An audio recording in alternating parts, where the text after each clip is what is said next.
Na ako'y termino nga ginagamit karon mga kaistorya, duha na kabuk termino. Kana akong ginaingon nga simplihan lang natin ang ating buhay o kiningingon nga bugsay-bugsay.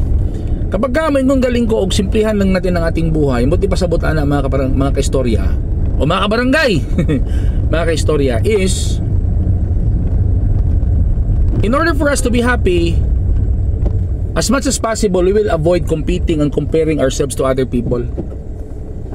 Kapag mag-ingon ko og simplihan lang natin ang ating buhay, wala na nagpasabot nga di ta maningkamot. Maningkamot ta. Buhaton na to ang tanan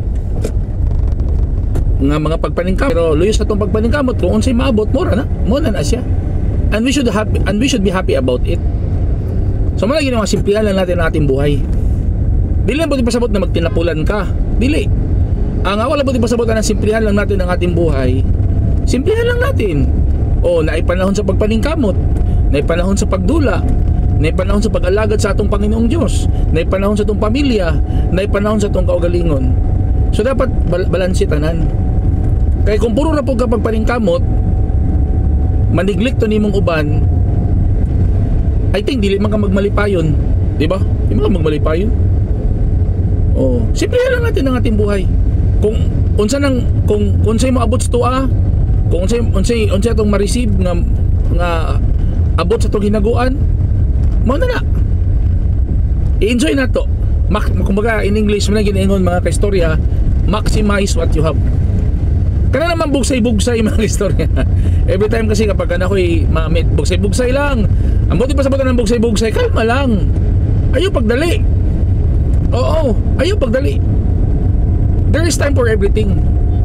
There is time for everything, di ba? Unsay porma ng bugsay-bugsay, di ba? Bugsay-bugsay, kanang bugsay-bugsay lang, hinahinay lang. Hantod mo abot ka sa imong destinasyon. Di ba? Kanang bugsay-bugsay, wala nang dali. Nag-progress na siya.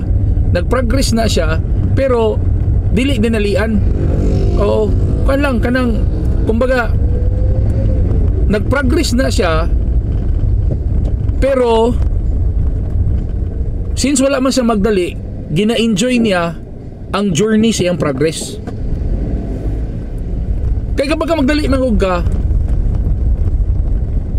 always ka on the go, always ka gadali, na maging tendency nga mahimo kang toxic, matoxic imong batasan, ang imong kinaiya, mahimo na kang toxic sa ubang tao.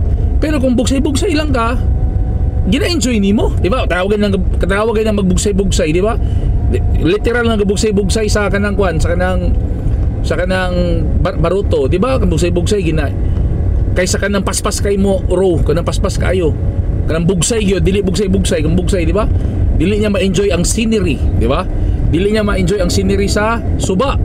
Nga naman paspas man kayang bugsay man gyud, pero kung bugsay-bugsay lang, relax ra ka, kalmado ra ka, ma-enjoy nimo ang senaryo, ang scenery. Tapos maabot ang panahon, makaabot na gyud gyapon kasi mong destination. Oo.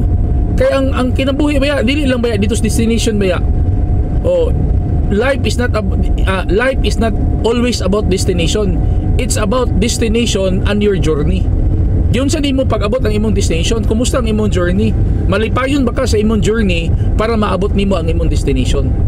So muna akong pasabot. So ay na mo katingala mga kaistorya, kung magkita ta, muna akong termino, simplihan lang natin ang ating buhay, o ganang termino na ako nga, bugsay-bugsay lang. Please don't forget to subscribe, follow, like, comment, and share my YouTube channel and Facebook account, Mag Istorya Info Vlogs.